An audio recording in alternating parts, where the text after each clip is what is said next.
오늘 시간에는 예수께서 풍랑에 두려워하는 제자들을 책망하신 이유라는 제목으로 함께 말씀을 나누기로 합니다.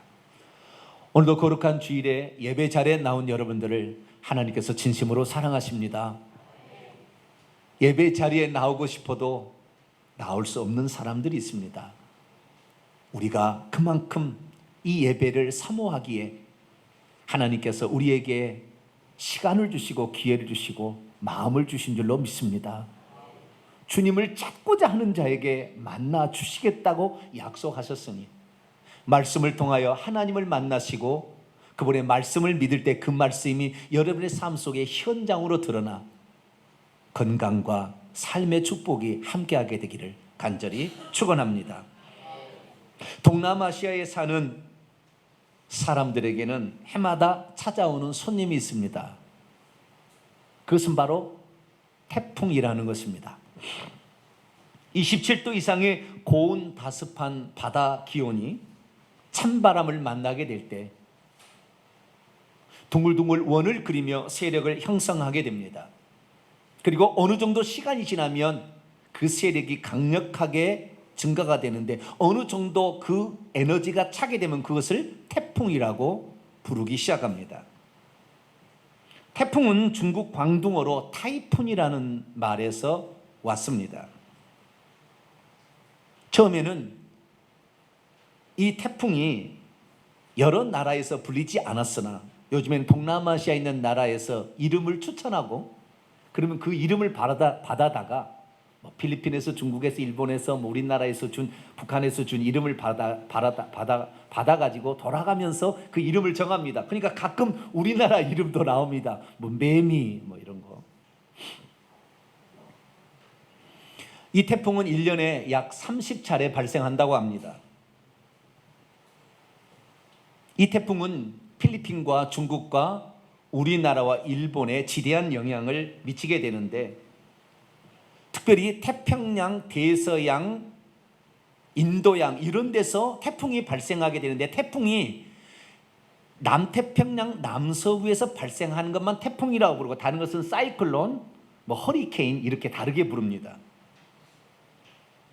이 태풍은 해마다 7월에서 9월쯤에 동남아시아를 지나게 되는데 우리나라는 평균 약 3개의 태풍이 지나가고 있습니다. 그동안 많은 피해를 안겨줬던 태풍으로는 1959년에 수많은 인재를 낳았던 사라, 매미, 루사 이런 태풍 등이 있습니다. 태풍이 지나가면 엄청난 폭우와 거대한 바람 때문에 재산상의 엄청난 손실과 인명피해를 가져다 줍니다. 그렇기 때문에 태풍이 없었으면 하는 생각을 갖게 됩니다. 저는 농부의 아들로 태어나서 농사를 지었기 때문에 태풍이 올 때마다 무섭습니다. 무엇이 날아가고 비닐하우스가 벗겨지고 벼가 물에 잠겨서 때로는 벼가 쓰러지고 과일이 떨어지며 별로 좋지 않기 때문에 태풍이 안 왔으면 하는 그런 마음을 가졌습니다. 그런데 어느 날 태풍에 대해서 공부하고 나서는 이 태풍은 나쁜 것만은 아니고 꼭 필요한 거구나라는 사실을 알게 되었습니다. 왜냐하면 이 태풍은 엄청난 피해를 안겨주기도 하지만 이 태풍으로 말미암아 엄청난 양의 수자원이 육지에 공급이 된다는 것입니다. 다시 말해서 물 부족 현상을 원천적으로 해결해 주는 유일한 방법이 이 태풍이라는 것이죠.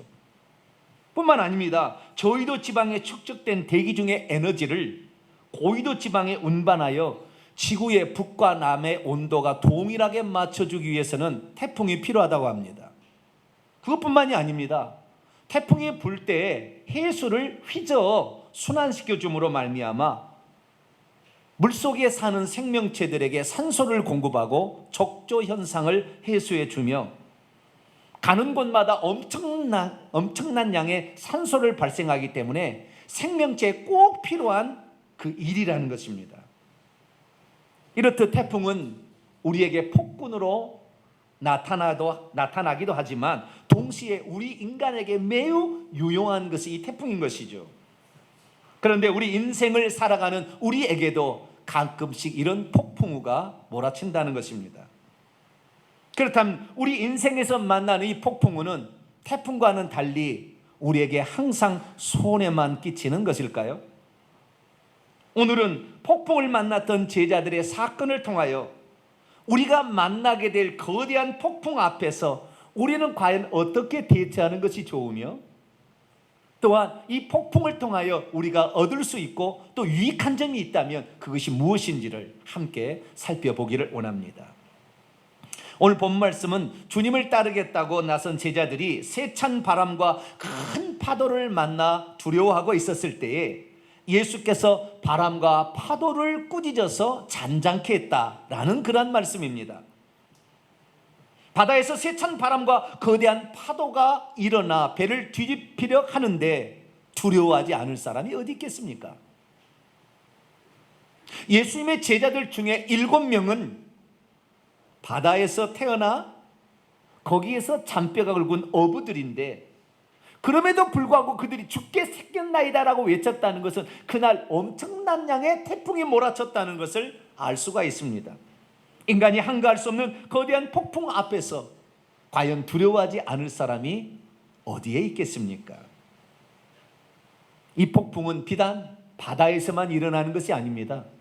우리의 인생에서도 일어나게 됩니다. 그때 여러분, 두려워하지 않을 사람이 어디 있겠습니까? 오늘 본 말씀은 AD 27년경 예수님의 공생의 초기에 갈릴리 바다에서 일어난 사건을 말하고 있습니다.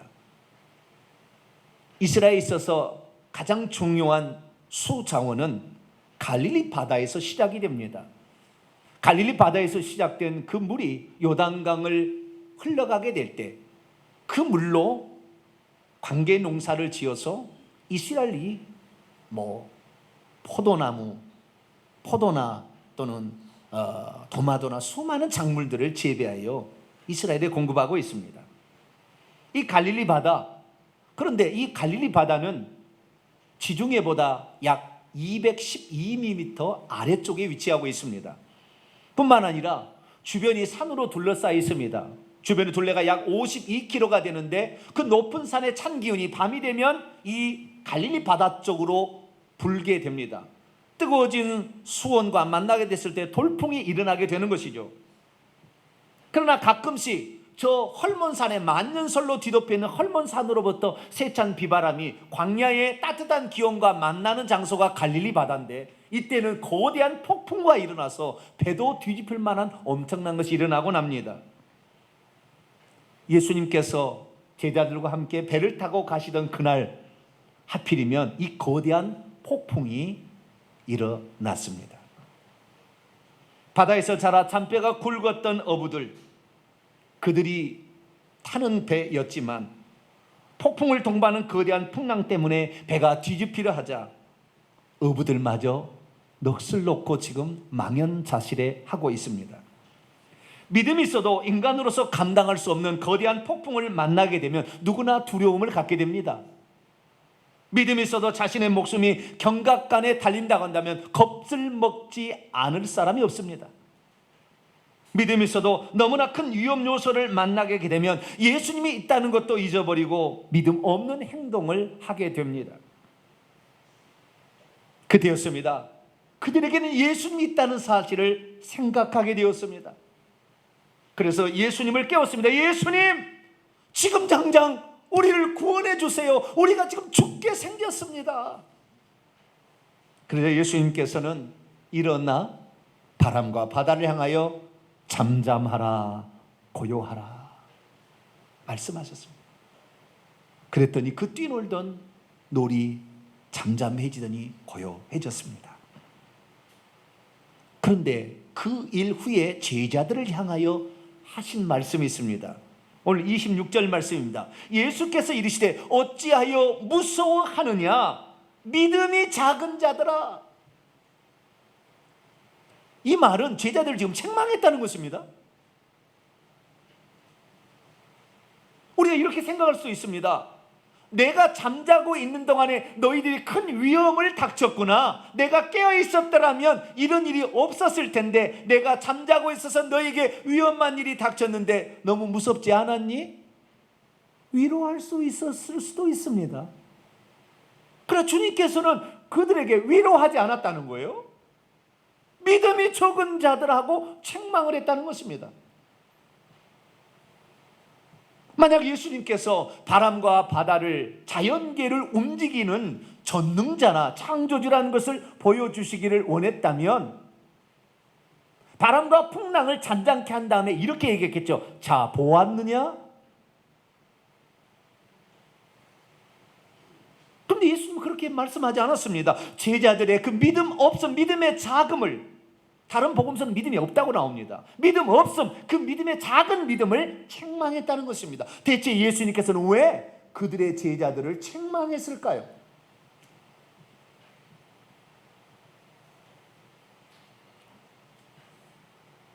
어떤 사람들은 이 제자들이 그 바다를 보고 무서워할 것이 아니라 제자들도 자연 만물을 다스릴 수 있는 권한이 있기 때문에 풍랑 앞에 두려워할 것이냐, 풍랑을 향하여 잔잔하라 라고 명령을 했어야 되는데 그렇게 하지 못했기 때문에 믿음이 없는 것이 아니냐고 예수님이 책망하지 않았냐고 말하는 자들도 있습니다. 어디에 그런 근거가 있습니까? 그러면 이렇게 말합니다. 마가복음 11장 23절에 내가 진실로 너희에게 이르노니 누구든지 이 산더러 들리어 바다에 던져지라고 말하며 그 말하는 것이 이루어진 줄을 믿고 마음에 의심치 아니하면 그대로 되리라. 산이랄지라도 여기에서 저기로 옮겨지라면 옮겨진다, 순종한다고 돼 있는데 그걸 못했기 때문이다. 이제 제자로 부름받은 사람이 그 정도도 없다니 이렇게 말하는 것이죠. 더욱이 한 구절을 더 됩니다. 요한복음 14장 12절 내가 진실로 너희에게 이르노니 나를 믿는 자는 내가 하는 일을 그도 할 것이요 이보다 큰 일도 큰 것도 하리니. 봐라, 예수님을 믿는 자는 더 큰 일을 한다고 했는데 예수님을 믿고 지금 따라 나온 제자들이 무슨 겁을 먹고 이렇게야 갈팡질팡 하느냐? 믿음이 없구나 이렇게 말합니다. 한편 여기에서 한 걸음 더 나간 사람은 이렇게도 말합니다. 우리 믿는 에게는 하나님께서 우리를 지키라고 수호 천사를 보내주시는데 그 수호 천사를 시켜서 바람과 파도를 잔잔케 하라고 명하지 그런 것도 행하지 않고 그 순간에 당황해서 아무것도 못하고 있었구나 이 바보들아. 그래서 책망했다는 것입니다.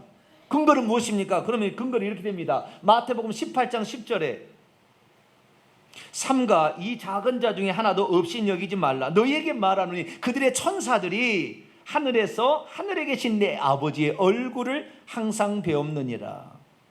수호 천사가 있는데 그걸 써먹지 못했다는 거죠. 그 사례로서 사도행전 12장을 듭니다. 베드로가 옥에 갇혔을 때 교회가 그의 구출을 위해 기도했습니다. 그래서 하나님이 보낸 천사가 나타나서 옥문을 열고 착고를 풀어줘서 베드로를 기도하는 집까지 안내해 주었습니다.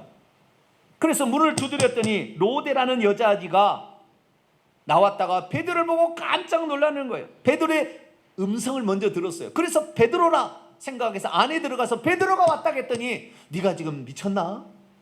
어떻게 베드로가 나올 수 있어? 이렇게 말했습니다. 그러면서 그들이 말했습니다. 네가 진짜 말했다면 베드로가 아니라 베드로를 지키는 천사였을 것이다. 이것이 성경에 기록되어 있습니다.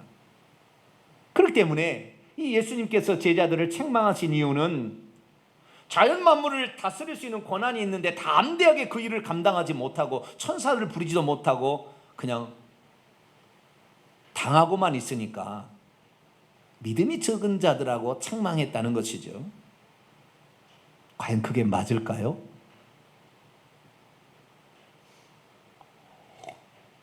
믿는 하나님의 자녀라면 바람과 파도를 꾸짖을 수 있을까요?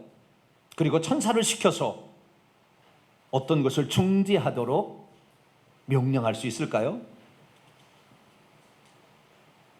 우리는 누가 그렇게 얘기하면 그런가 보다 하고 따라가게 되는데, 성경에 과연 뭐라고 말씀하고 있고, 그리고 그런 사례가 있는지를 살펴봐야 합니다. 예수님께서 그렇게 명령하셨는가, 그런 사례가 있는 것을 살펴보는 것이 중요합니다. 자, 성경 창세기부터 요한계시록까지 66권 가운데 과연 인간이 자연 만물에 대해서 어떻게 하라고 명령한 적이 있었을까요?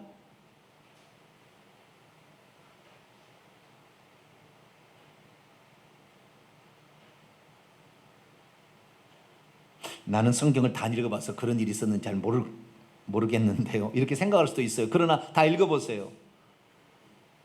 있기는 있습니다. 몇 번 있냐고요? 단 한 번 있었습니다. 단 한 번. 그것은 여호수아서 10장에 나오는데요, 여호수아가 이스라엘 백성을 이끌고 이제 가나안을 정복하고 있던 시기였습니다.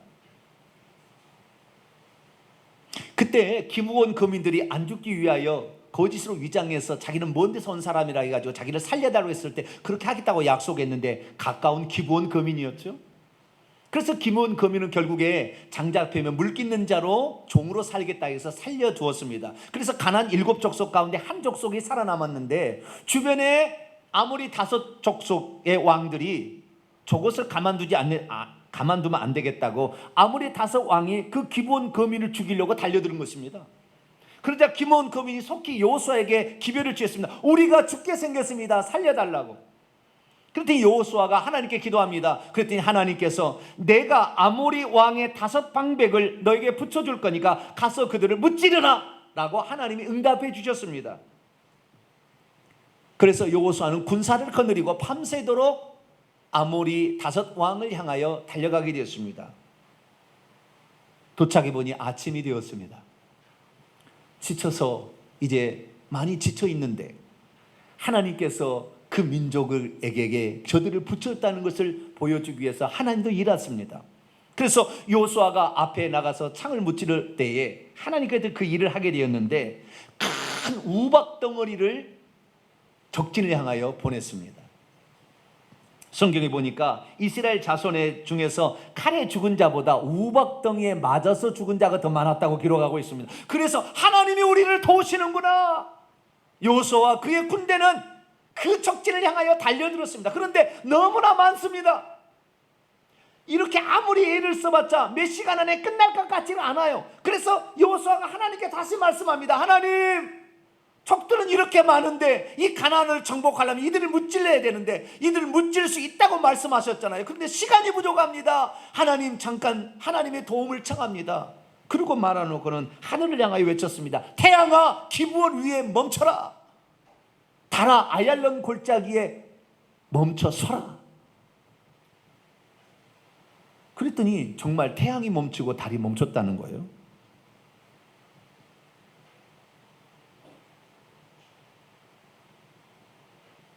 야살의 책에 이 사실이 기록되어 있는데, 해가 중천에 떠서 하루 종일 지지 않았다라고 기록해 두었다는 것입니다.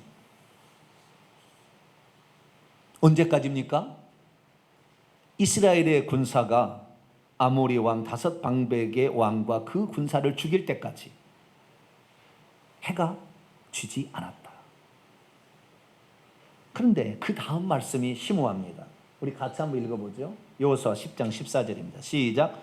여호와께서 사람의 목소리 음성을 들으신 이 같은 날은 그 전에도 없었고 그 후에도 없었나니, 이는 왜냐하면 여호와께서 이스라엘 위하여 싸우셨음이니라. 싸우셨기 때문이다.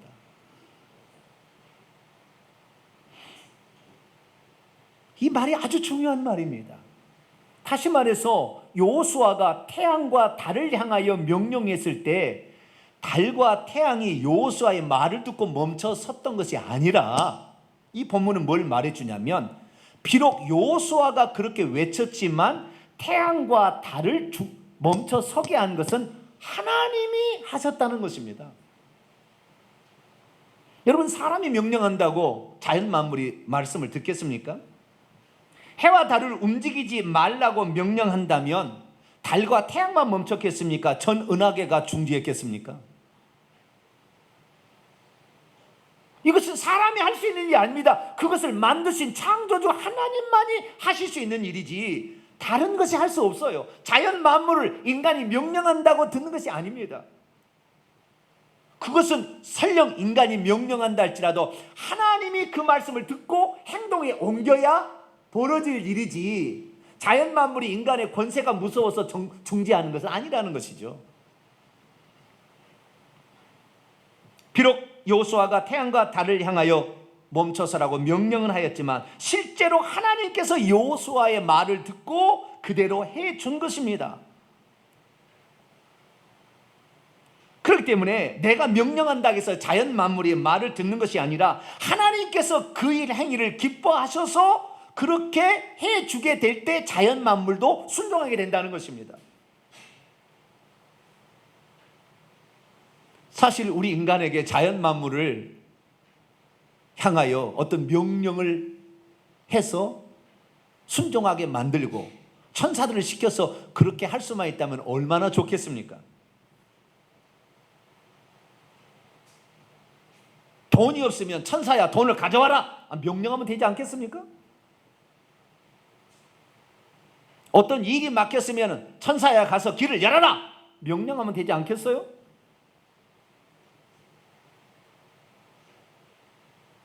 문제가 생겼으면 그 문제는 저쪽으로 옮겨가라 명령하면 되지 않겠어요?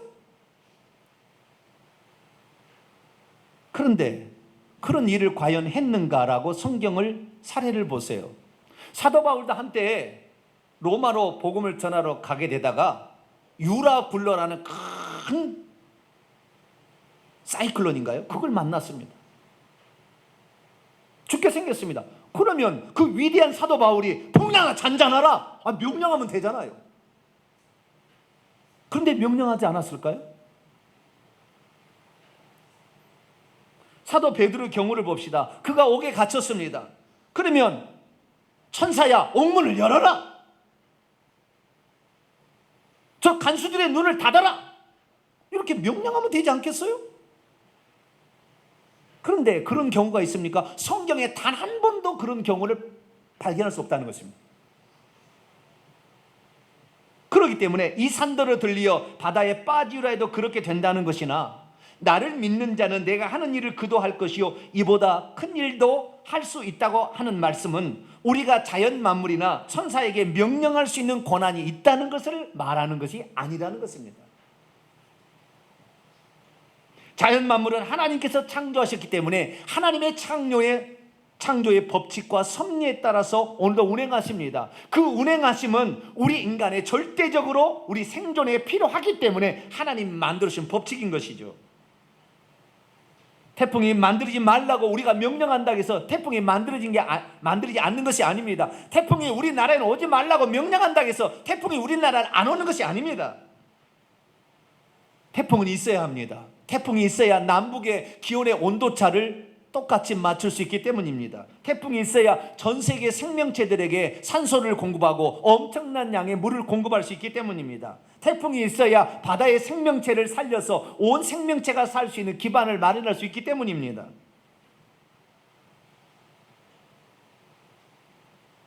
갈릴리 바다에도 폭풍이 몰아쳐야 갈릴리 바다에 있는 고기들이 살고 산소가 충분한 물이 공급되어 이스라엘 백성들에게 생선을 공급하고 그 물로 말미암아 식물 자원을 기를 수 있는 기반이 마련되는 것이죠.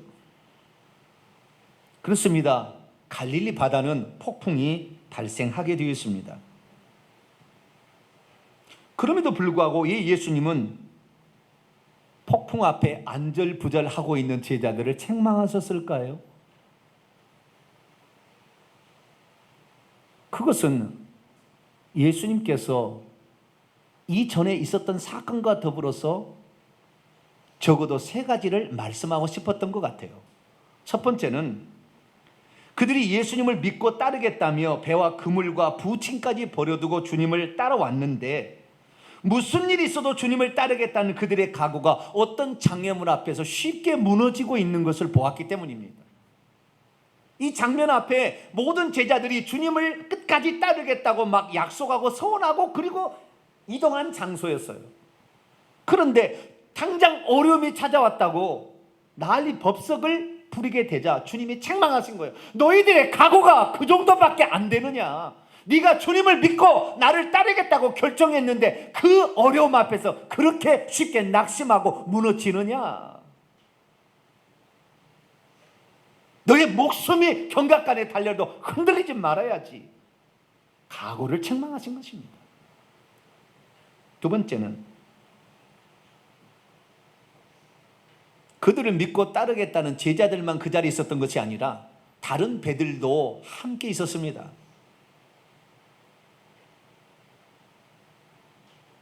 그렇기 때문에 예수님의 제자들과 그리고 그와 함께 하였던 자들로 하여금 예수님이 진정 누구신지를 알 수 있도록 하기 위해서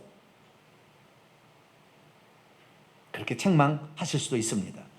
그러나 무엇보다도 가장 중요한 세 번째 이유는 그들이 예수님과 함께 있으면 비록 풍랑을 만날 수 있다고 하지만 배는 결코 전복될 수 없다는 것을 믿지 않았기 때문입니다. 다시 말해서 예수님을 모신 자라도 비록 풍랑은 일어나겠지만 그 풍랑이 우리에게 해를 결국에 우리를 해칠 수 없다는 것을 믿지 못하고 우리가 죽게 생겼나이다 그러고 그때 아우성을 쳤다는 것입니다. 그렇습니다. 믿음이란 무엇입니까? 예수님과 함께 있어도 풍랑은 일어날 수 있다는 걸 아는 것입니다. 그렇지만 믿음이란 전능자여 창조이신 예수님과 함께 있다면 비록 우리 인생에 풍랑은 일어난다 할지라도 그것이 결코 해칠 수 없다는 것을 믿는 것입니다. 결국 예수님께서 제자들의 믿음이 작다는 것을 그들에게 책망하신 것은 주님을 따르고자 하는 그들의 각오가 너무 쉽게 깨졌기 때문에 뿐만 아니라 주님께서 하신 일을 그동안 지켜보면서 주님이 보통 사람과 다르다, 메시아다, 하나님의 아들이라는 것을 귀신이 쫓겨나가고 병든 자를, 죽은 자를 살리는 장면을 보면서 아하, 이분이 누군지를 알았어야 했는데 그분을 옆에 모시고 있으면서도 자기가 죽으리라고 생각했다는 것입니다.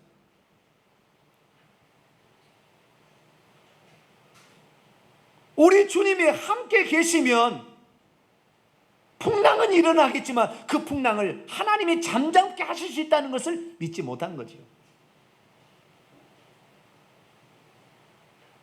이것은 예나 지금이나 마찬가지가 아닌가 싶습니다. 우리 인생에 풍랑이 없을 수는 없습니다. 바다에 태풍이 필요하고 갈릴리 호수에 폭풍우가 필요했던 것처럼 우리의 인생에도 때로는 가끔씩 어려운 힘든 일이 발생하게 됩니다. 그러나 얼마나 많은 그리스도인들이 그 어려움 앞에 좌절하고 주님을 버리고 떠나버리고 그 전능자를 믿고 있는 그 예수님이 나의 문제를 해결해 줄 거라고 끝까지 붙잡지 못하고 쉽게 포기하고 세상 사람처럼 똑같이 어우러지고 원망하고 불평하고 가는 것입니다. 전능자가 지금 나와 함께 계시는데 그분이 만물을 지었고 만물을 그분에 따라 움직이고 있는데 그분이 나와 함께 하면 필요하면 그분이 정지시킬 것을 믿지 못하고 창조주보다 피조물이 더 위험하다고 무섭다고 그거 앞에 벌벌벌 떠는 인생. 제자들아, 그러면 안 된다.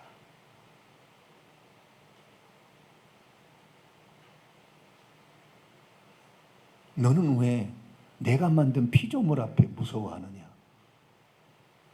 나를 무서워해야지.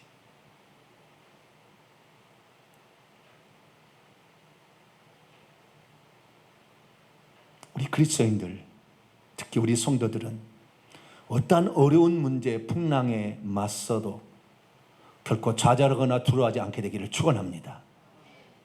그것은 우리에게 도움을 주는 것이고 결국에 그것을 통하여 전능하신 하나님을 힘입을 수 있는 기회가 찾아온 줄 알고 주여 감사합니다. 이 풍랑을 잔잔케 해 주시옵소서 기도하면서 달려가게 되길 축원합니다. 그러면 그들이 해야 될 일이 무엇이었습니까? 그들이 해야 될 일은 우리에게 자연 만물을 다스릴 수 있는 권세가 있다고 풍랑아 잔잔하라 천사를 다스리는 권세가 있다고 천사야 저 풍랑을 잠잠케 해라 그렇게 명령하는 것입니까? 그런 건 성경에 없습니다. 그것을 하나님께서 우리에게 위임하지 않았어요. 그건 하나님이시니까 하신 것입니다. 단 한 번 하나님이 인간이 자연 만물에 대해 외치는 것을 하나님이 들어서 대신 해준 거 있는데 그것은 여호수아가 했던 그 사건 단 한 사건입니다. 근데 오늘날 어떤 단체를 가면 지금 우리의 명령을 다 천사를 시켜서 명령하라는 거예요. 자연 만물에 대해 명령하라는 거예요. 그러면 자연 질서가 어떻게 유지가 되겠으며 우리 생명체가 어떻게 유지되겠습니까? 그것은 하나님이 원해서 기뻐하신 뜻이기 때문에 잠시 그럴 수는 있어요. 전능자니까. 그러나 우리가 다 그렇게 할 수는 없는 것입니다. 우리는 위임된 권세만을 사용할 줄 알아야 됩니다. 할렐루야. 그럼 하나님께서 우리에게 무엇은 권세를 위임했습니까? 딱 두 가지만 위임했습니다. 귀신을 쫓아내라, 병든 자를 고쳐라. 이 두 가지는 예수님께서 우리에게 위임하셨습니다. 그러니까 우리는 위임하신 그 권세를 주님께 기도할 필요도 없어요. 사실은 그것은 귀신을 쫓아내버리면 되는 것입니다. 질병 꾸짖어버리면 되는 것이지 그것을 하나님께 기도할 필요 없다고. 사실은요. 물론 죄진 건 회개해야 되겠지만, 귀신 틈타는 원인은 제거해야 되겠지만, 그러나 가만두면 안 되는 거예요. 질병을, 귀신을 가만두면 안 되는 겁니다. 이것은 위임된 권세니까. 할렐루야. 그러나 자연 만물을 명령하라고, 이 천사를 명령하라고 하신 적이 없어요.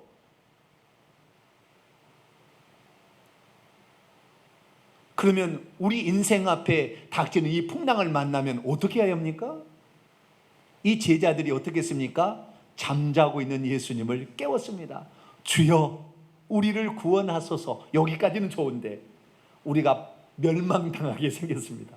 우리가 지금 죽임당하게, 이렇게 하소연해서는 안 되고 주여 우리를 구원해 주소서. 그분의 전능성을 믿고 그분을 의지했어야 되는데 우왕좌왕 갈팡질팡 흔들렸던 모습이 있었던 것이죠. 귀신도요 그걸 보는 거예요. 현장에 어떻게 움직이고 있냐를 보는 거죠. 저놈이 어떤 존재인지를 보는 거예요. 우리에게 힘이 있는 것이 아니라 전능자가 우리 가슴 속에, 우리 마음 속에, 우리 영 속에 같이 있습니다. 할렐루야. 전능자가 우리 함께 있다면 우리가 그분께 도움을 요청하면 됩니다. 우리가 비록 자연 만물과 천사에 대해서 명령할 수는 없어도 우리는 모든 것을 하나님께 기도할 수 있습니다. 할렐루야. 무엇이든지 내게 구하라, 그러면 내가 너에게 시행하리라. 주님이 그렇게 약속하셨어요. 그래서 우리가 명령할 수는 없어도 하나님께 기도할 수 있습니다. 할렐루야. 그러면 그 자연 만물을 하나님이 통제해야 될 필요성이 있으면 하나님이 통제해 주시는 겁니다. 그래서 사도 바울도 유라굴로라는 태풍을 만났을 때 명령하지 않았어요. 어떻게 했습니까? 하나님께 기도를 했습니다. 그리고 거기에 두려워하는 자들을 위하여 이렇게 말했죠. 같이 한번 읽어볼까요? 시작. 내가 너희를 권하노니 이제 안심하라. 너희 중 아무도 생명에는 아무런 손상이 없겠고 오직 배뿐이니라. 우리의 생명은 하나님이 지켜주신다. 생명싸개로 하나님이 우리를 지켜주신다. 내가 지금 이 로마 가서 해야 될 일이 있다. 아직도 주님이 나와 함께 할 뿐만 아니라 내가 해야 될 사명이 남아있기 때문에 여기서 죽을 수는 없다. 절대 죽지 않는다. 그러니 두려워하지 말아라. 폭풍우가 우리의 배는 깨뜨릴 수 있지만 우리의 생명은 건드릴 수 없다. 단 한 사람도 그래서 죽지 않았습니다. 우리도 그것을 믿어야 될 줄로 믿습니다. 우리가 감옥에 갇힐 수는 있어요. 그러나 감옥에서 죽게 하지는 않는다는 것입니다. 주여 우리를 구원하소서. 우리가 주님께 요청만 하면 주님은 오늘도 일어나사 우리의 필요를 당신의 뜻에 따라서 이루실 줄로 믿습니다. 천지만물의 주관자 되신 예수님이 지금 나와 함께 하시고 내가 하나님 나라를 위해서 해야 될 일이 아직 남아있다면 우리의 목숨은 절대 건드릴 수 없습니다. 어떠한 풍랑이 우리 앞에 닥친다 할지라도 우리가 가는 항해를 막을 수 없고 우리의 배를 뒤집을 수는 없습니다. 그것이 주님을 믿고 따르겠다는 자들이 가져야 될 믿음인 줄로 믿습니다. 그렇습니다. 우리에게 당한 어려운 문제 앞에 우왕좌왕하지 마십시오. 그 문제를 보고 겁내지 마십시오. 그 문제 앞에 근심하지 마십시오. 전능자이신 그 주님께서 우리와 함께 계심을 믿고 그분이 일하시도록 그분께 도움을 요청하시기를 축원합니다. 명령해야 믿음이 있는 것이 아니라 그분이 일하실 걸 믿고 기도하는 것이 믿음이 있는 것입니다.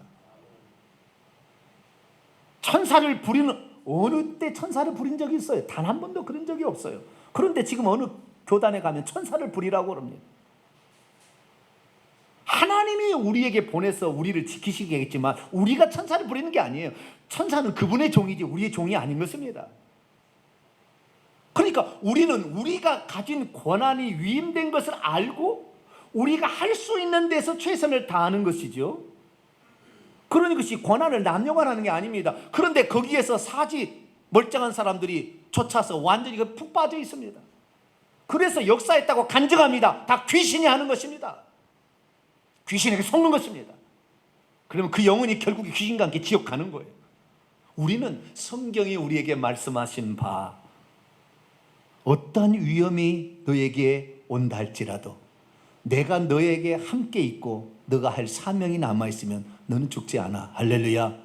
너의 몸 털끝만큼도 상치 않아. 할렐루야. 이것을 믿게 되길 축원합니다. 그 하나님 앞에 우리가 엎드려 기도하게 될 때 하나님은 우리의 믿음을 보시고 그 믿음이 그래 너에게 그런 믿음이 있었구나. 믿음대로 되라. 할렐루야. 이렇게 해서 기적이 일어나는 것입니다. 오늘날 많은 사람이 교회에 나오지요. 주님을 찾고 기도합니다. 그런데 왜 기적을 체험하지 못합니까? 문제 앞에서 우왕좌왕하기 때문입니다. 주님을 따라 나설 각오가 그 정도밖에 안 되기 때문입니다. 주님을 믿는 믿음은 천지를 창조하신 그분이 우주 만물을 지배하니까, 귀신도 하나님이 지배하는 것이니까 그분이 모든 것을 움직인다고 믿을 때에 하나님께서는 산더러 움직여 바다에 빠지게도 하실 줄로 믿습니다. 정리해 봅니다. 어떠한 어려움의 풍랑이 여러분 앞에 놓여 있습니까? 결코 두려워하지 않게 되기를 축원합니다. 주님은 우리를 영원토록 떠나지 않는다고 약속하셨습니다. 그러니 우리가 주님이 일하실 것을 믿고 그분 앞에 겸손히 엎드리면 됩니다. 지혜가 부족합니까? 지혜를 달라고 기도하십시오. 어려운 위험을 이겨낼 수 있는 힘을 달라고 기도하십시오. 그리고 이것은 나에게 도움이 될지언정 나를 파괴할 수 없다고 하나님 앞에서 확신하십시오. 그리고 주님 앞에 기도하며 달려가게 된다면 어느 순간에 고요하고 잠잠해진 바다를 보게 될 것입니다. 그런 간증이 있을 때 우리의 삶은 힘이 있는 것이고, 그런 간증이 있을 때 누구든지 전도하기에 힘이 있는 것입니다. 기왕 예수 그리스도를 믿기로 결단하여 주님을 따르고 있다면 이제 여러분의 각오를 다시 가지게 되기를 축원합니다. 주님에 대한 신뢰를 항상 한층 더 업그레이드 하시기를 축원합니다. 그분은 전능자이십니다. 그분은 못할 것이 없습니다. 그분은 창조주십니다. 창조주가 그분 앞에 순종하는 줄 믿고 그분을 전적으로 의지하며 기도하여서 우리의 삶의 모든 어려운 문제를 다 극복하게 되기를 간절히 축원합니다. 기도하겠습니다. 거룩하신 하나님, 주님을 믿고 따르겠다는 우리의 각오가 얼마나 쉽게 흔들리게 되는지,